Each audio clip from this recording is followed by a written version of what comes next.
ಉತ್ತರ ಕರ್ನಾಟಕ ಹಿಂದುಳಿದಿದೆ. ಶಿಥಿಲಾವಸ್ಥೆ ಸ್ಥಿತಿಯಲ್ಲಿ ಬಿಲ್ಡಿಂಗ್ ಗಳಿದ್ದಾವೆ. ಇಲ್ಲಿ ಶಾಲೆಗಳ ಸಂಖ್ಯೆ ನಮ್ದು ಕಡಿಮೆ. ನಿಮ್ಮ ಪಕ್ಷದ ಶಾಸಕರು ಆ ಸ್ಕೂಲಿಗೆ ಫಂಡ್ ಕೊಡ್ತಾ ಇಲ್ಲ.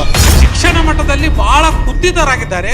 ನೆಕ್ಸ್ಟ್ 10 years ಅಲ್ಲಿ ನ್ಯೂ ಎಜುಕೇಶನ್ ಪಾಲಿಸಿ ಅವಾಗ ಅದು ಅಡ್ರೆಸ್ ಆಗುತ್ತೆ. ಒಂದು ಅನ್ಎಂಪ್ಲಾಯ್ಮೆಂಟ್, ಇನ್ನೊಂದು ಅಂಡರ್ ಎಂಪ್ಲಾಯ್ಮೆಂಟ್. ಎಲ್ಲ ಕಂಪ್ನಿಗಳೆಲ್ಲ ನಾವು ಬೆಂಗಳೂರು ಸುತ್ತಮುತ್ತಲ ಅದಾವ. ಒಂದು 100 ಮಂದಿ ಕೆಲಸ ಕೊಡಿಸ್ಬೇಕಂದ್ರೆ ನಾವು ಕೆಲಸ ಕೊಡ್ಸಕ್ ಸಾಧ್ಯ ಇಲ್ಲ. ರೈತರು ದೇಶದ ಬೆನ್ನೆಲುಬು. ಇಲ್ಲ, ಅವರ ಬೆನ್ನೆಲುಬುಗೆ ರೈತರ ಅಂತಂದ್ರೆ ಅವ್ರ ಸ್ವಭಾವನ ಅವ್ರು ಎಲ್ಲಾರ್ಗು ಕೊಡುವಂತ ಜನ. ಕಾವೇರಿ ಬಗ್ಗೆ ಸ್ವಲ್ಪ ಆದ್ರೆ ಎಲ್ಲಾರು ಅಲ್ಲೇ ಆಗ್ತಾರೆ. ಅಸೆಂಬ್ಲಿ ಹೋಗಿ ಎಷ್ಟು ಚರ್ಚೆ ಕೇಳ್ತೇವೆ ನಾವು. ಎಲ್ಲ ಶಾಸಕರು ಒಟ್ಟಾಗಿ ಉತ್ತರ ಕರ್ನಾಟಕದವ್ರು ಯಾಕೆ ಕೇಳಂಗಿಲ್ಲ? ಇಲ್ಲಿ ಸ್ವಾರ್ಥ ರಾಜಕಾರಣ ನಡೀತಾ ಇದೆ. ನಿಮ್ಮ ಧೈರ್ಯಕ್ಕೆ, ನಿಮ್ಮ ರಿಸರ್ಚ್ ಮಾಡೋ ಎಬಿಲಿಟಿಗೆ. ಉತ್ತರ ಕೊಡಿ ನಾಳೆ ಸಂಜೆ 6 ಗಂಟೆಗೆ. ಉತ್ತರ ಕೊಡಿ ಪವರ್ಡ್ ಬೈ ಕರುನಾಡ